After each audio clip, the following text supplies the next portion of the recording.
Prabowo disebut sudah minta Puan segera bahas RUU perampasan aset. Presiden RI Prabowo Subianto meminta agar rancangan undang-undang, RUU, perampasan aset dan RUU Ketenagakerjaan segera dibahas oleh DPR RI. Hal ini diungkapkan Presiden Konfederasi Serikat Pekerja Seluruh Indonesia, KSI, Andi Gani Nenawea, usai bertemu Presiden RI di Istana, Jakarta, Senin, 1 September 2025, bersama para tokoh lintas agama. Dan beliau berjanji yang pertama, RUU perampasan aset segera dibahas, dan juga RUU Ketenagakerjaan yang diminta oleh buruh, kata Andi usai pertemuan. Bahkan, ia menyebut Prabowo meminta Ketua DPR RI Puan Maharani agar RUU tersebut segera dibahas.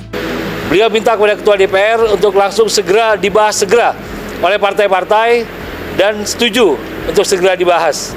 Lanjut, dalam pertemuan itu, Andi, selaku perwakilan Serikat Pekerja, menyampaikan dukungan penuh sekaligus sejumlah isu penting terkait nasib buruh dan pekerja di Indonesia. Andi Gani pun menegaskan komitmen buruh untuk berdiri bersama Presiden Prabowo.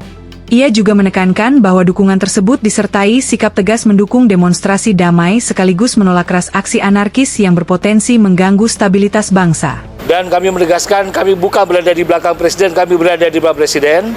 Dan yang pasti kami mendukung demonstrasi yang damai.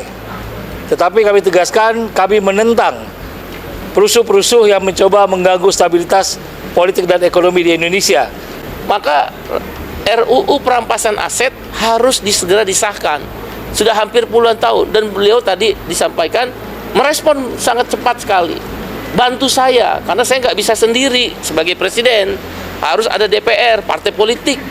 Tapi beliau berkeyakinan segera RUU perampasan aset ini sebagai pembuktian terbalik agar koruptor-koruptor itu jera dan dimiskinkan bisa disahkan segera, setidak-tidaknya mulai dilakukan pembahasan.